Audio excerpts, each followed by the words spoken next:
Canal 4. Roco TV, con presencia en 15 regiones del país, presenta Diálogo Regional.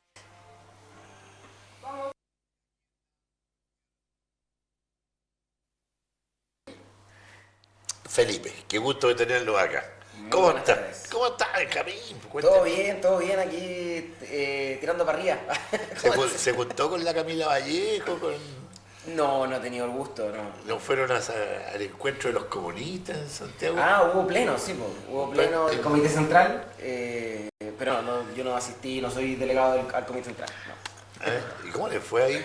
Bien, entiendo que salieron las resoluciones y fue parte de una reflexión que es continua, ¿cierto?, en el partido para poder caracterizar bien el periodo y definir la estrategia que viene a continuación y todo eso, digamos.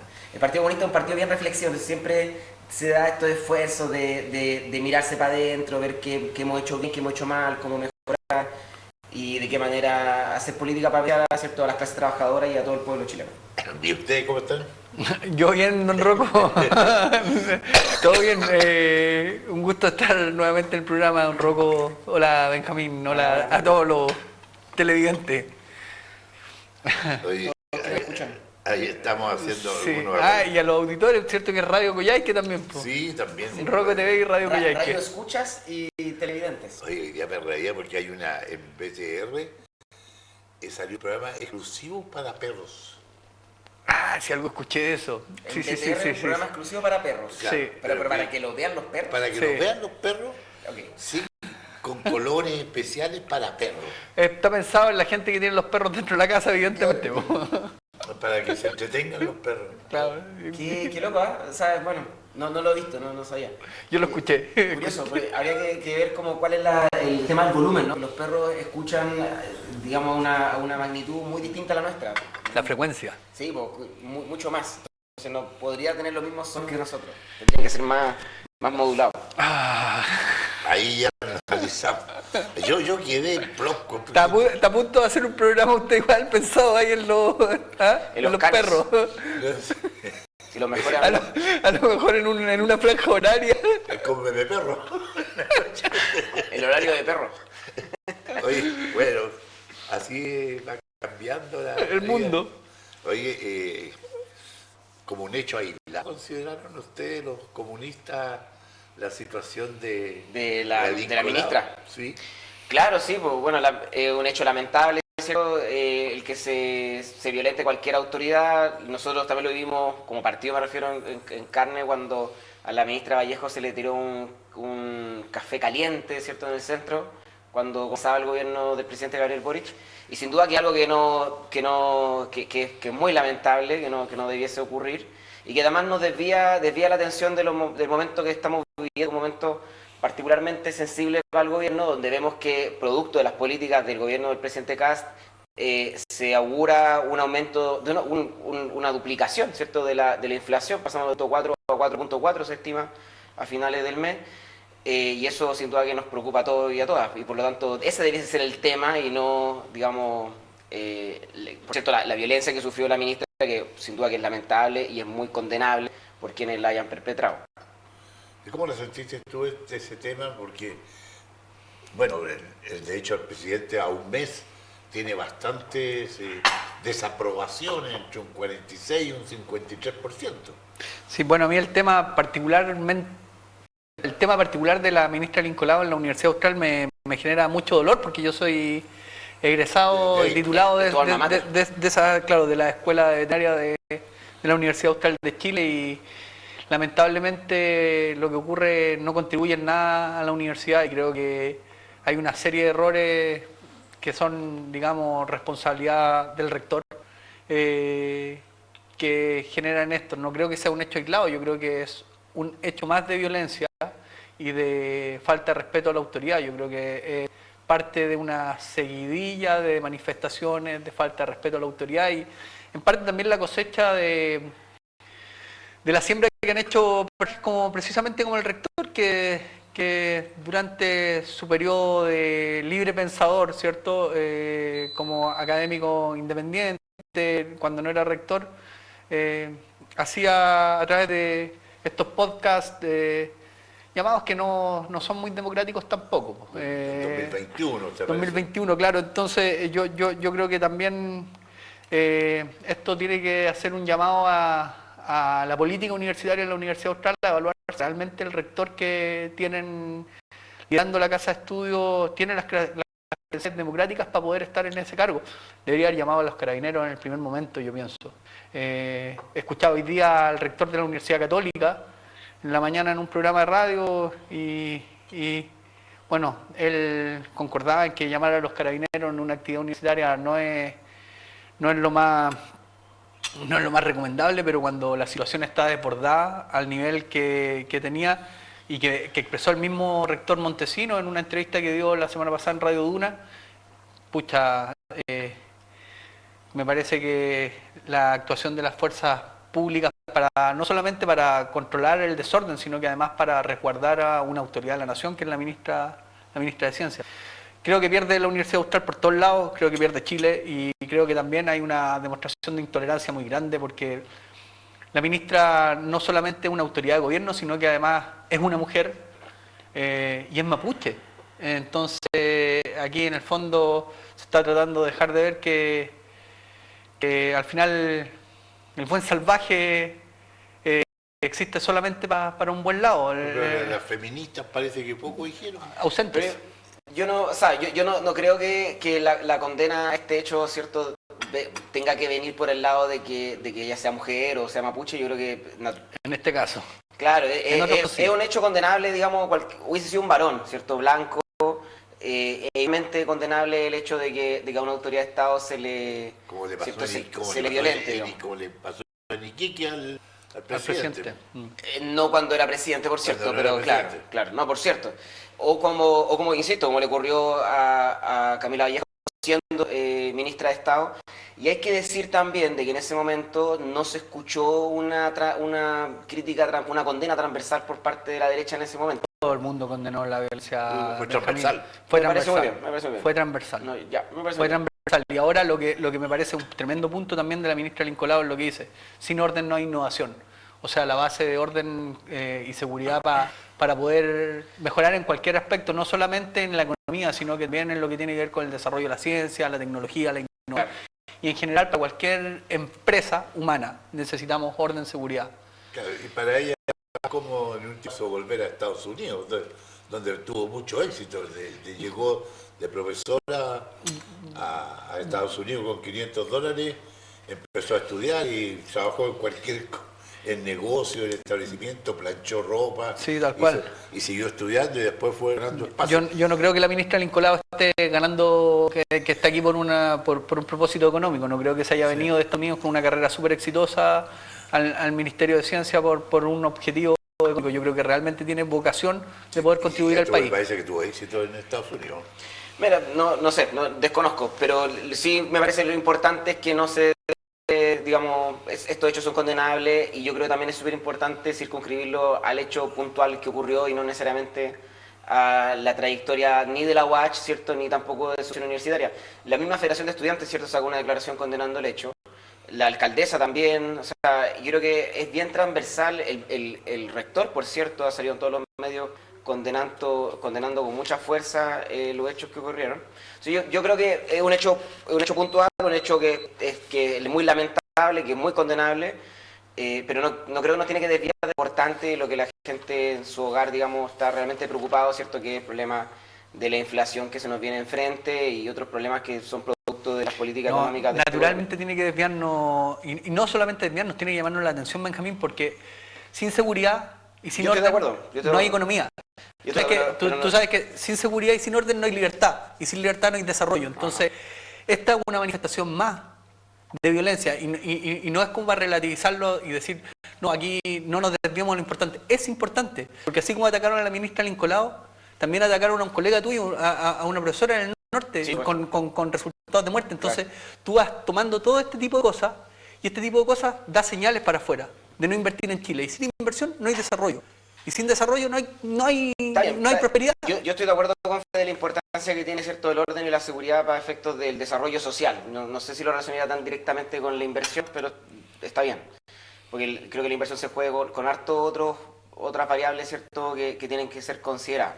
Yo creo que, bueno, cuestiones de inseguridad económica también, que yo siento que es en parte la incertidumbre que tenemos hoy día enfrente con el tema del MEPCO, entre otras políticas económicas de este gobierno, han hecho que la certidumbre económica de las familias, ¿cierto?, esa seguridad, también se ha visto desprotegida y eso también genera, ¿cierto?, inseguridades en otros niveles, ¿no? La seguridad no es solamente el orden, digamos, en términos formales de la calle, sino que también es la seguridad de poder prever qué va a ocurrir de aquí a un tiempo más, ¿no? La Pero previsibilidad. ¿cuál es la misión principal del Estado, Benjamín? Bueno, es que ese es un interesante debate. ¿Pero cuál es? Yo creo que la función estatal principal no es tanto resguardar, por ejemplo, la propiedad privada o la seguridad, por esos términos, ¿no?, sino que es la función de resguardar la sociedad como de brindar la experiencia social, digamos, brindar servicios ¿Qué es lo que nosotros? en sociedad. ¿Qué es lo que nosotros como individuos, que somos la minoría más pequeña, ¿cierto?, le entregamos al Estado? ¿Qué es lo que nosotros le entregamos? El monopolio de... La violencia, sí. No de la violencia, del uso de la fuerza. Claro. No la violencia, No, el uso de la fuerza. Está bien, no, pero Son dos cosas diferentes. Sí, pero la no, violencia... porque nosotros le entregamos al Estado el uso de la fuerza para evitar la violencia. Ya, sí, dale, pero igual no deja... Está bien. Entonces, la violencia está desbordada, el Estado nos está fallando.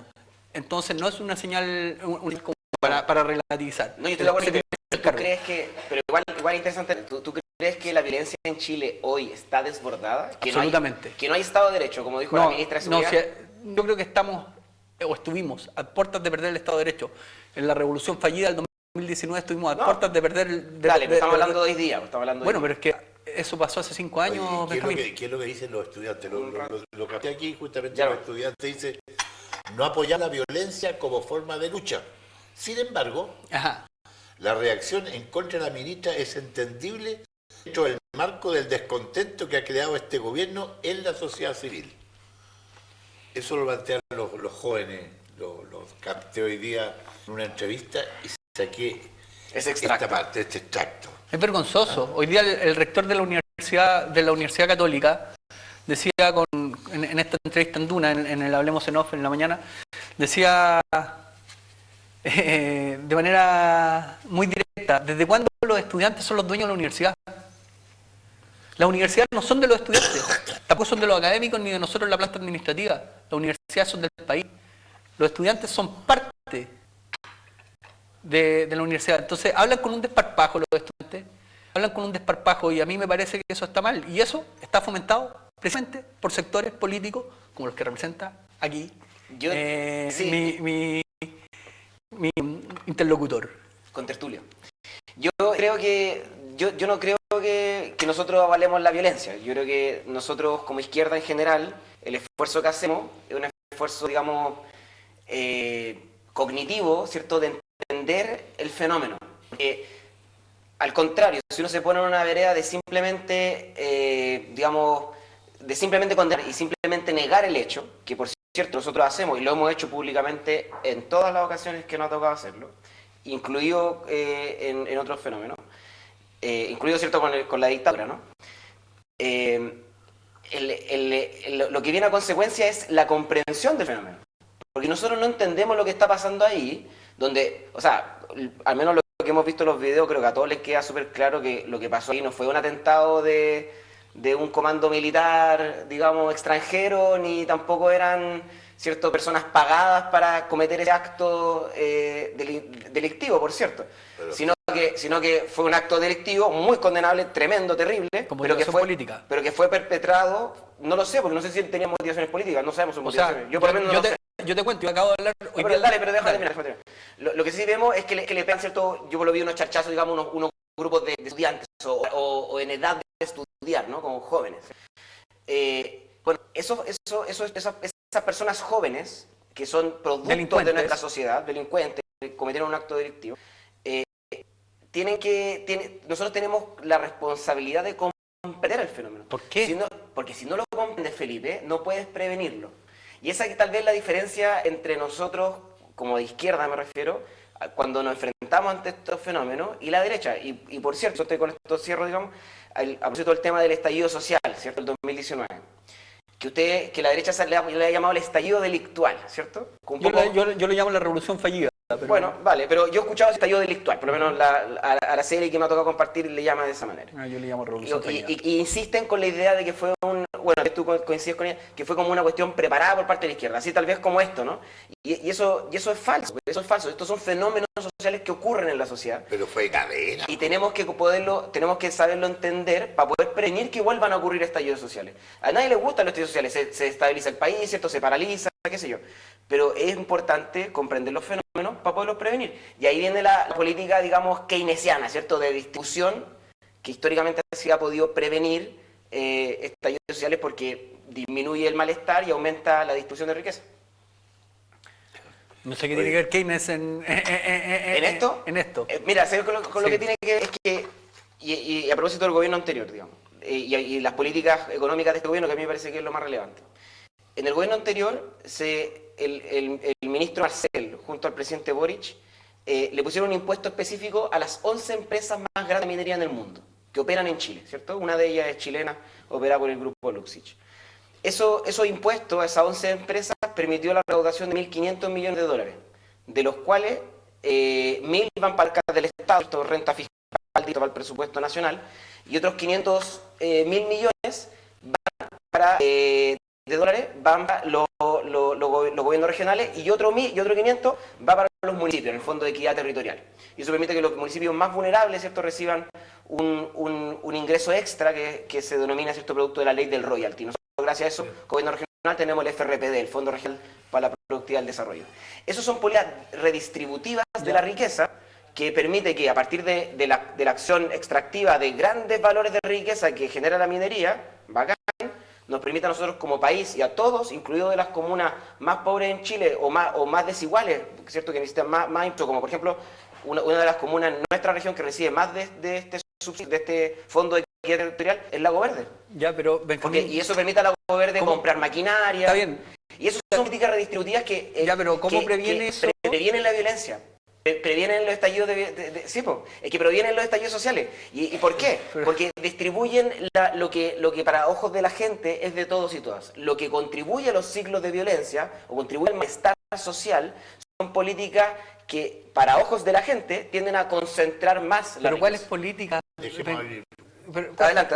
¿Cuáles son tales políticas? Porque yo no veo ninguna conexión entre los temas que están mencionando Benjamín, porque si las políticas que tú indicas ayudaran a prevenir la violencia, ¿por qué ocurre lo que ocurrió en la Universidad Austral?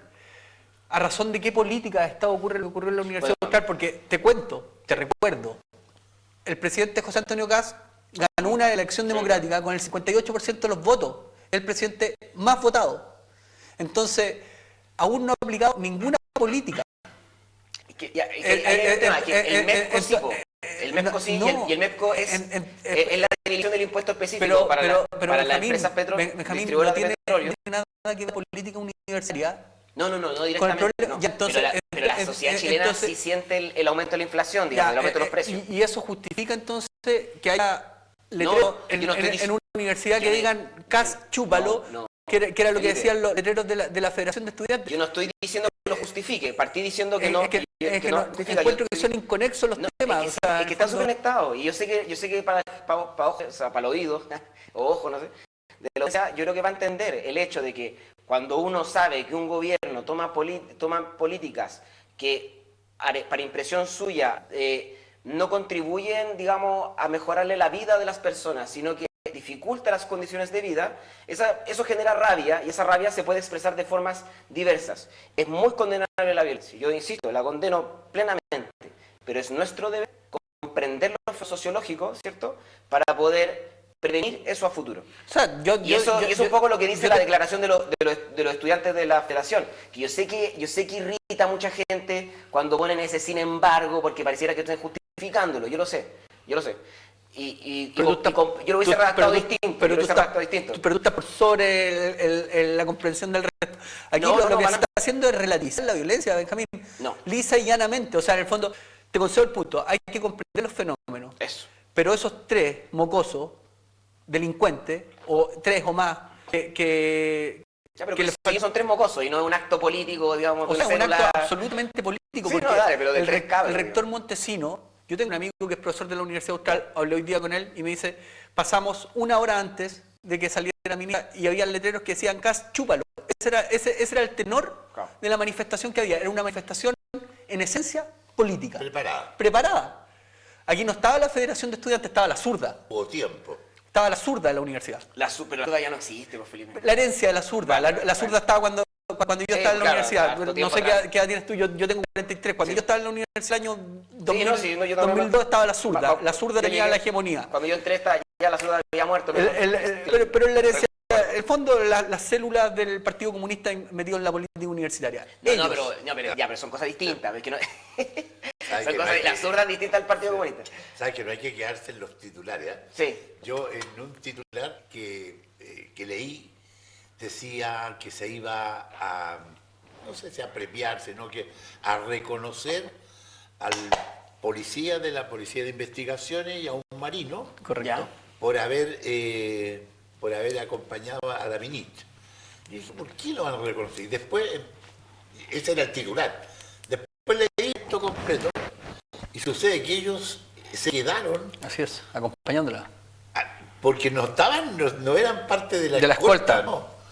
Se quedaron porque la vieron en problemas y se quedaron acompañándola y protegiéndola, claro. Y acompañándola, y de hecho se subieron al auto de la Policía de Investigaciones. A mí me preocupa mucho eso, como la parte del protocolo, porque yo lo que he escuchado, al menos del doctor Egon Montesino, una entrevista que le hicieron en Cooperativa al día siguiente que ocurrieron los hechos, él decía, oiga, yo llamé a Carabineros, y se lo puede decir el sargento, yo llamé a Carabineros respecto a este tema para que vieran la situación, porque ellos tuvieron, por lo que yo escuché ahí, lo que entendí, estuvieron encerrados en la sala harto tiempo antes de salir. Porque sentían miedo, ¿cierto?, de salir, porque ya se habían perdido todas las manifestaciones, preveían que podían haber situaciones de violencia, y por lo mismo se mantuvieron ahí, trataron de establecer un diálogo con los manifestantes, pero a mí me preocupa eso, digamos, porque es una ministra de Estado, tiene que tener escolta por parte de Carabineros, el sargento de Carabineros, según lo que yo escuché al rector, no estaba presente en el acto, se le llamó, aún así parece que no concurrieron,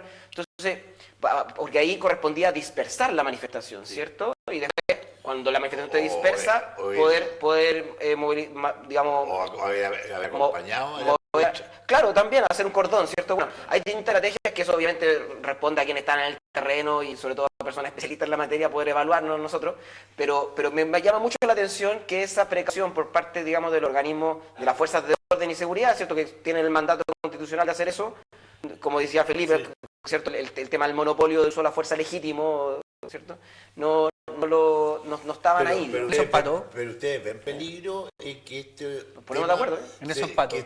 Que este problema se escape de las manos al gobierno. O sea, yo creo que el gobierno tiene que poner mano dura ahora mismo. ¿Cómo se pone mano dura? O sea, para la próxima vez que llegue a ocurrir algo así, no podemos dejar que sea el rector de la universidad el que llame a Carabineros. O sea, si hay una autoridad en peligro, da lo mismo que el rector llame o no llame, los Carabineros tienen que entrar. Oye, pero está bien, yo estoy de acuerdo, pero a mí ¿Te acordás del chiste del Coco Legrano, no? No. Cuando, usted se debe acordar, pues, don Rocco, cuando estaban los manifestantes en la Universidad de Chile, le dicen, vamos a ingresar a la universidad, y le gritan de adentro con qué puntaje. Oye, pero yo estoy de acuerdo, pero a mí me llama la atención también, y no es por tirarle, digamos, el palo al gobierno, pero creo que es súper importante que, así como estaba la ministra, me imagino que la ministra tiene un jefe de gabinete, ¿seguro? Me imagino que hay protocolos de Estado para este tipo de situaciones. No es primero que ocurre, digamos, que un ministro de Estado se ve en una situación compleja en términos sociales. Entonces, me llama mucho la atención que esos otros mecanismos no hayan sido operados por quienes son, digamos, los primeros responsables en resguardar a la ministra, que es su equipo, ¿cierto?, que recibe un sueldo para eso. Y no sé, porque yo estoy de acuerdo con que el rector, está bien que el rector salga a dar explicaciones, el rector, por lo menos lo he escuchado en varias radios, varias frecuencias, pero lo que no he escuchado nunca son digamos, a los equipos internos de la Ceremies, del Ministerio de Ciencia, respecto a, chuta, ¿qué ocurrió?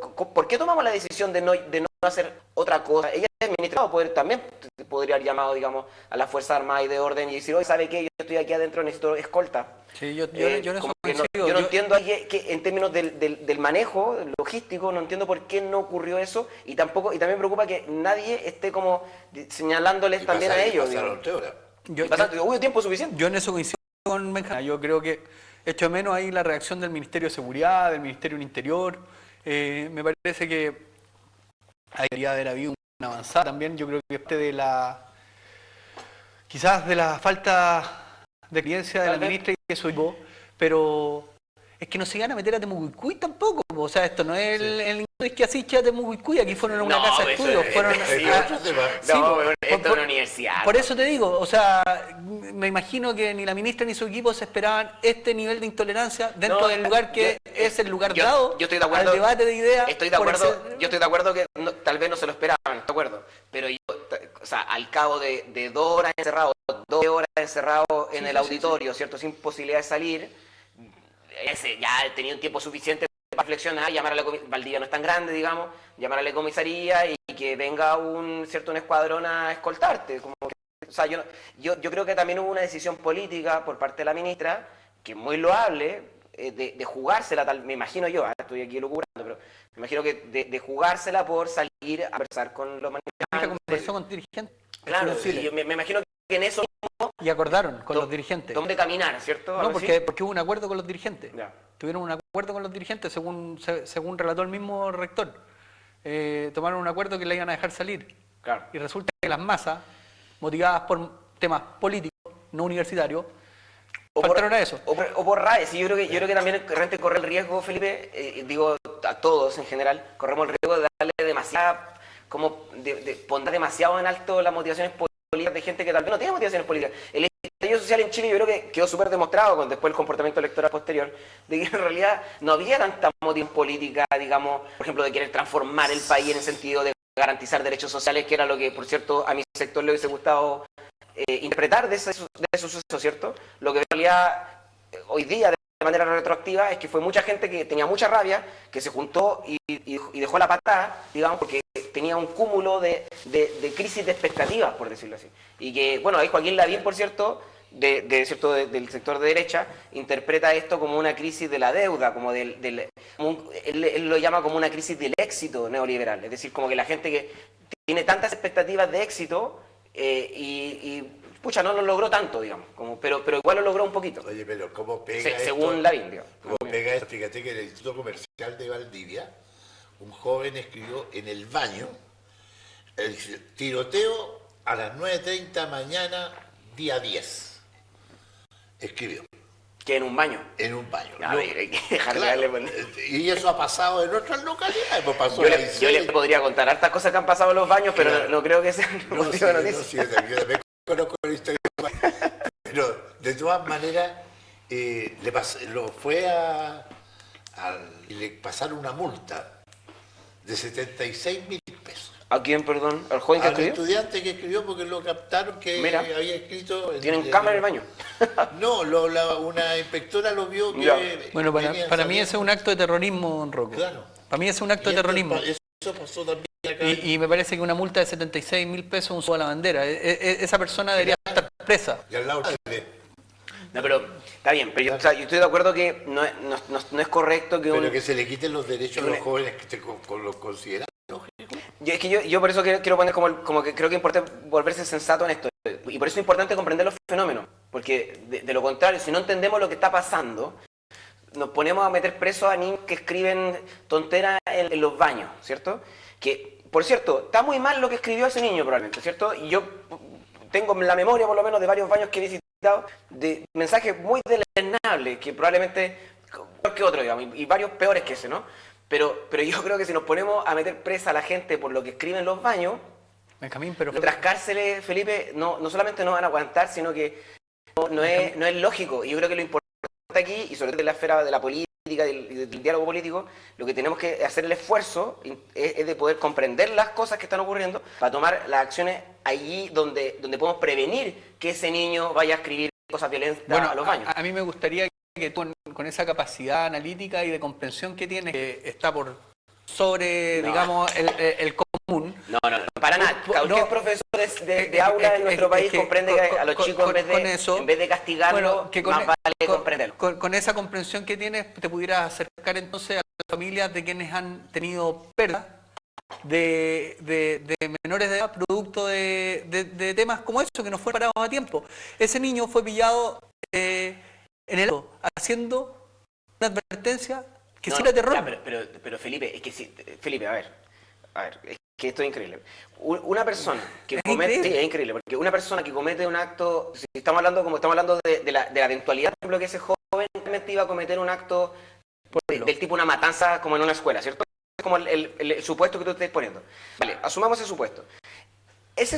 Ante ese supuesto, si ese joven escribió eso en la pizarra, o sea, en el baño, perdón, y realmente, y no era una tontería, sino que realmente había una ideación de cometer ese acto delictivo, bueno, lo que tú tienes que hacer, en vez de meterlo preso, Felipe, lo que tú tienes que hacer esa persona es tratarla psiquiátricamente, en primer lugar, porque, yo ahí, por eso me parece importante esta idea de comprender los fenómenos, y no se trata de una capacidad elevada de no, se trata de ser humano, loco, de comprender que las personas somos humanas, que vivimos en una sociedad y nuestro deber no es meter a la basura, esconder debajo de la alfombra, digamos, a un porcentaje importante de la sociedad. Sí, vos son peluzones, pero tú lo metís preso. Si tú metes preso a cada persona que es peluzona, tú vas a tener finalmente un país de peluzones, porque la cárcel la cárcel como está hoy día instituida con bajos recursos y subsidia, ¿cierto? Es decir, son de algunas de administración privada, no rehabilitan, digamos, no reintegran a la sociedad. Entonces, lo que tú tienes que hacer, Felipe, déjame terminar aquí con esto,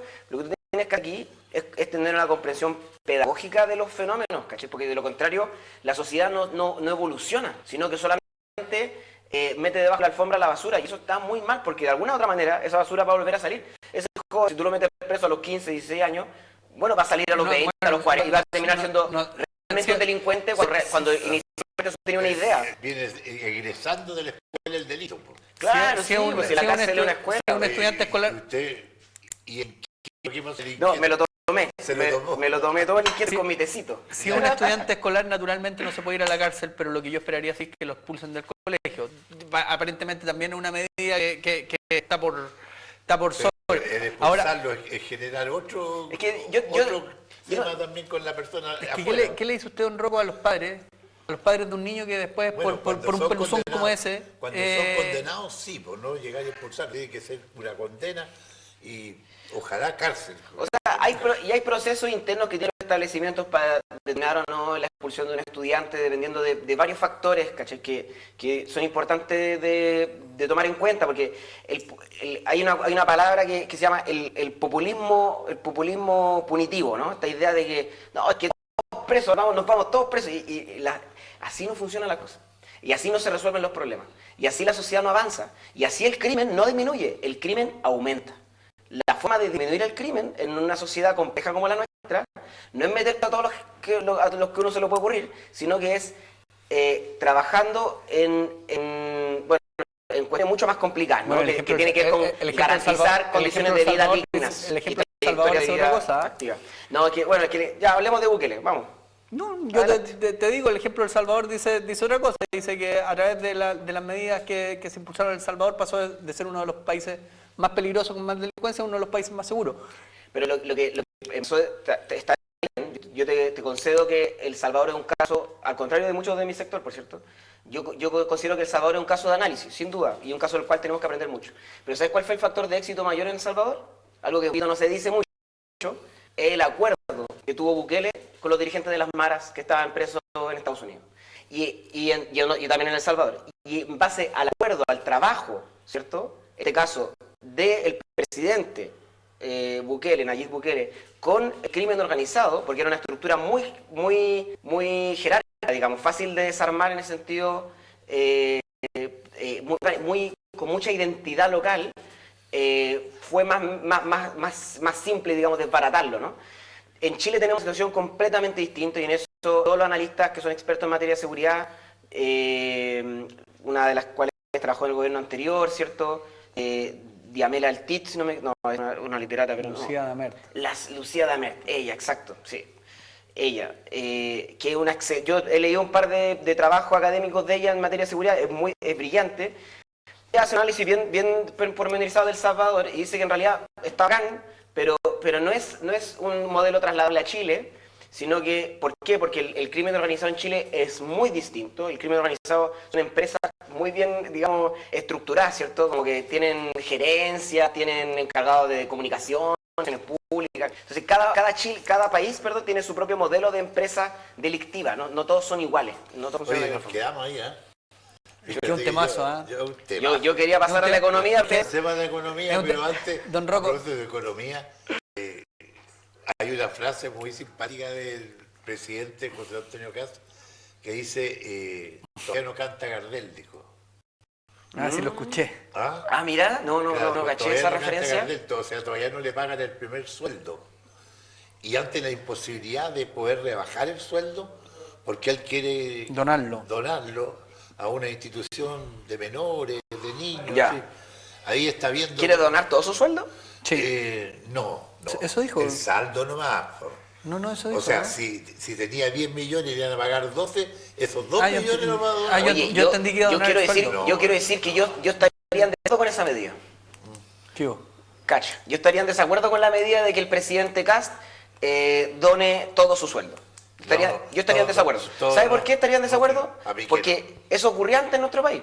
Antes en nuestro país a los políticos no se les pagaba. A principios del siglo XX, después de la guerra civil de 1891, a los parlamentarios no se les pagaba. Y eso se llama el régimen oligárquico. Ese fue ese periodo histórico que se llama así. ¿Y por qué se llama de esa manera? Porque claro, los que podían ser parlamentarios, podían trabajar en política, eran justamente aquellos que tenían recursos para hacerlo, o bien eran pagados por personas que tenían suficiente plata para pagarles, digamos. Porque todos tenemos que vivir, ¿cierto? Y todos tenemos que pagar nuestras cuentas y comer y qué sé yo, todos necesitamos plata. Entonces, cuando un político dice, oiga, yo le dono todo mi sueldo, es como, ya, ojo, ¿quién te está pagando? ¿De dónde viene? Claro, porque alguien le paga. Don Rocco, a mí yo vuelvo con el último punto al tema anterior. A mí estas cuestiones me dan profundo. Antes no me pegaban tanto, pero yo tengo 2 hijos en el colegio. Y me pongo en el lugar de un padre. Me pongo en el lugar de un padre que lo llaman del colegio y le dicen, ¿saben qué? Un tiroteo o llegó un estudiante con un cuchillo y tu hijo está hospitalizado, grave o muerto. Y resulta que acá que está el germen, la semilla del terrorismo, un mocoso que escribe en un baño que va a venir con una metralleta y va a tiroteo, ¿cierto? No le ponemos el cascabel al gato. O sea, aquí tiene que haber un castigo ejemplificador, porque esto es la semilla del terrorismo. Lo que está haciendo ese niño es sembrar el terror en su comunidad educativa. No solamente en los estudiantes, en los auxiliares, Sí. en los docentes y en general, en todos los vecinos. Yo quiero responder esto. Tenía Porque... 18 años ¿Ya? yo cuando vi una película que se llamaba Semilla de Maldad. Ya. ¿Ah? Es lo mismo que está pasando ahora cuando yo tenía 18 años. Esto va a ir creciendo. Sí, pues, no, y esto es un fenómeno que es global, lamentablemente, y es terrible y es un flagelo, pero brutal. Mira, Felipe, yo te lo digo verdad, así como de corazón, como profe, y yo creo que interpreto a todos los colegas que por ahí podrán ver esto, escuchar esto. O sea, yo creo que todos los profes en Chile somos los más, o sea, corremos riesgo de muerte, vamos a llegar a pasar algo así, ¿no? Por lo tanto, naturalmente son los más preocupados, ¿cierto? Junto con la familia, ¿cierto? De que algo así no llegara a ocurrir. Pero, y por lo mismo, y justamente por eso, es que la manera en la cual este tipo de fenómenos se tienen que abordar es responsabilizando primero a toda la sociedad del problema de violencia que existe en nuestra sociedad. Y de violencia, pero también de falta de sociedad, de falta de vínculo. Porque ese chico tiene familia, ese chico tiene barrio, ese chico tiene amigos o no. Entonces, ahí hay un problema que es importante entender de una mirada sistémica, no solamente punitiva. Porque de contrario tú no estás resolviendo el problema. Si ese chico tú no lo trabajáis psicológicamente y psiquiátricamente y no saben qué es lo que está pasando, no vaya a desactivar el mecanismo que llevó a ese chico a generar esa situación. Muy probablemente, digamos, una persona que esté ante una disociación social, un rasgo psicopático de no querer lidiar con la sociedad y querer matarlo a todos, digamos, indiscriminadamente, es una persona que está sufriendo mucho.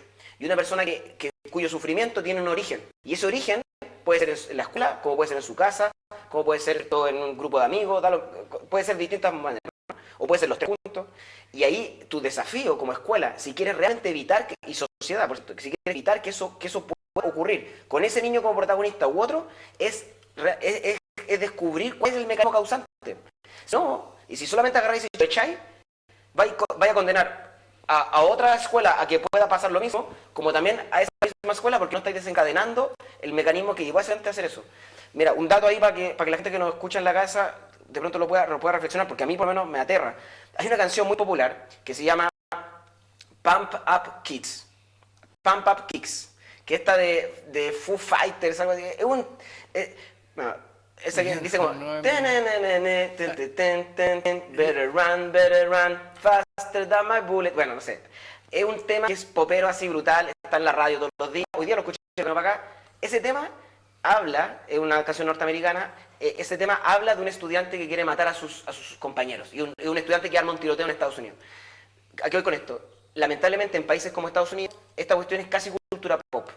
¿Cachai? Y eso ocurre en tiroteo, si no me equivoco, uno por día. Y suicidándose. Sí, brutal. No, claro, tiroteo suicida, no, brutales. Y tú dices, como, ¿qué es lo que está pasando detrás? ¿Cachai? Lo que está pasando detrás es una enfermedad social. Pero una enfermedad social. Entonces, si nosotros no abordamos eso con antelación, lamentablemente en nuestro país podemos caminarnos para allá. Hace poquito pillaron a un chico en Osorno, ¿cierto? Con una pistola que estaba preparando un tiroteo. Hace años, digamos. Es lo más cerca que hemos estado. Bueno, lo que pasó en Calama es terrible, pero afortunadamente parece, o sea, bueno, terriblemente que también, pero era un ataque, ¿cierto?, dirigido. Y más encima a niños. Claro, porque él iba con un cuchillo, no iba con una pistola. Varios cuchillos. Chuta. Entonces, bueno, pero el punto es que si esto no lo abordamos de manera compleja, no lo estamos previniendo. Sí. Puede ser. Hoy pasó rápido el tiempo. ¿Ya fue? Sí. ¿Y la economía? Hablen de economía un poco. No sé. Hablen de economía. No, hablen del 3%. Del 3%, del ajuste. No, bueno, un poco para terminar con algo positivo. ¿No merecemos el ajuste nosotros, no? No. Como región extrema. No merecemos el ajuste. No, y además que lo más terrible, yo creo, es que no nos merecemos el ajuste al mismo tiempo que suben los combustibles, porque las dos cosas juntas... 35 pesos suben mañana. No, es que las dos cosas juntas para nuestra región es macabro. Hace poquito salió una noticia en Santa María, perdón, un medio... Naturalmente.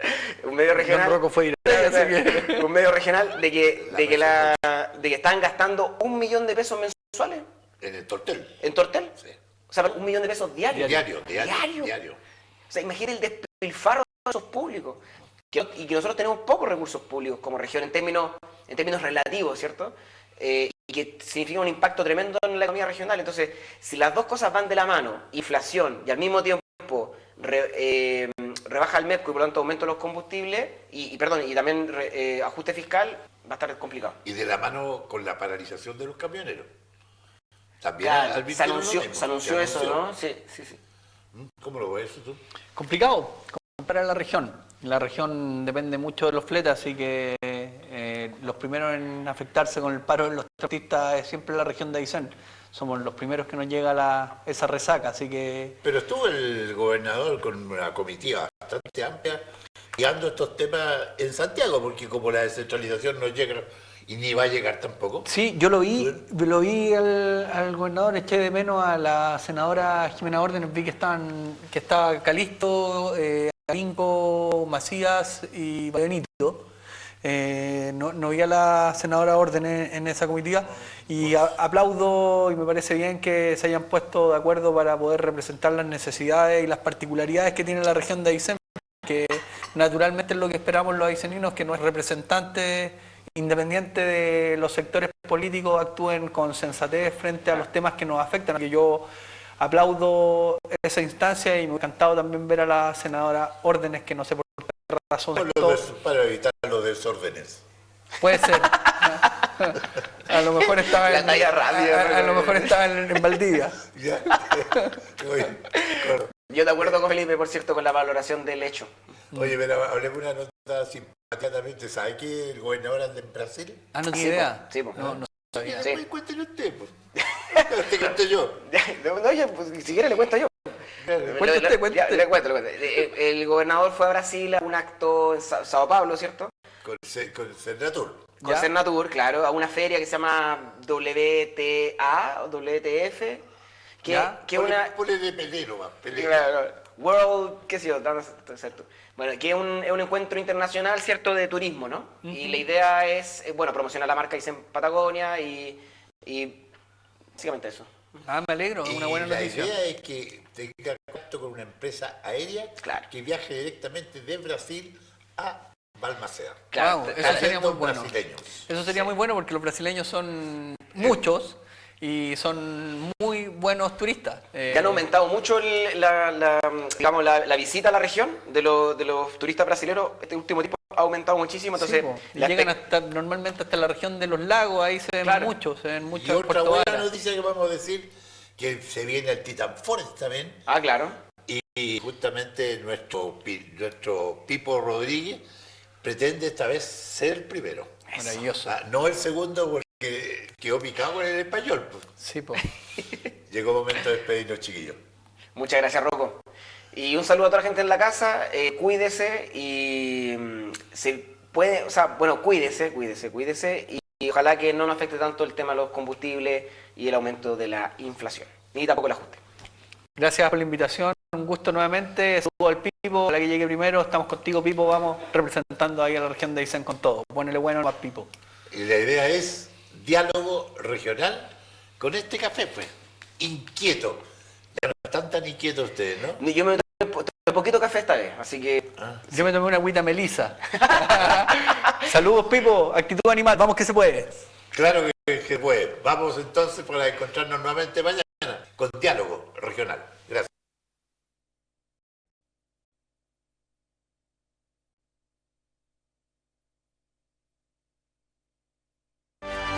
Rocco TV. Presencia en 15 regiones del país. Presentó Diálogo Regional. Haz crecer tu negocio con